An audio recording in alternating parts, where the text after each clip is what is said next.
Hello guys, welcome back to my channel.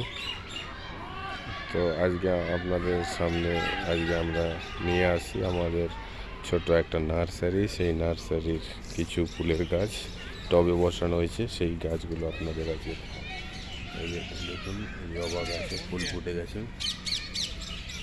জবা ফুল গাছ, এর কলি এসে গেছে। এই যে সব গাছে ধরুন এই কুড়ি এসে গেছে। এটা ফুটবে আর 3-4 দিন গেলে।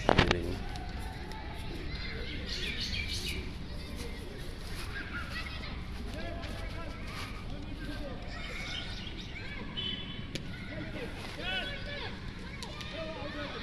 সব গাছে কুলি এসে গেছে।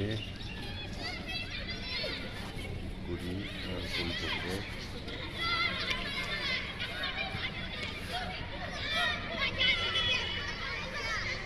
লাইন করে সাজানো আছে যাতে এইখানটায় একটু রোদ ভালো পায়, তো তাই এইখানটায় রাখা হয়েছে। নার্সারির থেকে এনে এইখানে রাখা হয়েছে, কারণ নার্সারির মধ্যে রোদ পাচ্ছে না ঠিক মতো, তাই রোদ খাওয়ানোর জন্য এটাকে এইখানটায় রাখা হয়েছে। এই দেখুন, এগুলো সব ইনকা গাঁদা। সব ছোট ছোট চারা লাগানো হয়েছিল, এখন এগুলো একটু বড় হয়েছে। এর মধ্যে এখন আরও সার দিতে হবে, জৈব সার। এই যে ইনকা গাঁদার বড় গাছ, এটা কুড়ি এসে গেছে, আর কয়েকদিন পরেই এই কুড়ি ফুটবে। এই দেখুন, লাইন করে রাখা হয়েছে, দেখুন অনেক দূর পর্যন্ত। সব গাছই মোটামুটি আপনাদের আজকে দেখাবো। তো আস্তে আস্তে ভিডিওটা একটু আস্তে স্লো করেই যাচ্ছি, না হলে পরে আপনারা গাছগুলো ভালো মতো বুঝতে পারবেন না।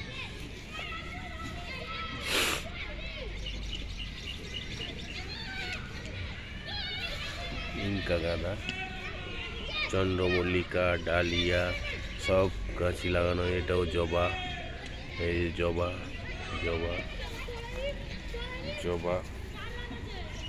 এই এটা হলো পিটুনিয়া পিটুনিয়া গাছ, আর ফুল ফুটবে।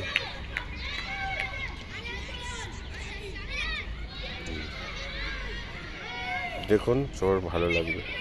ফার্স্ট চ্যানেলটিকে লাইক করে দেবেন, শেয়ার করে দেবেন।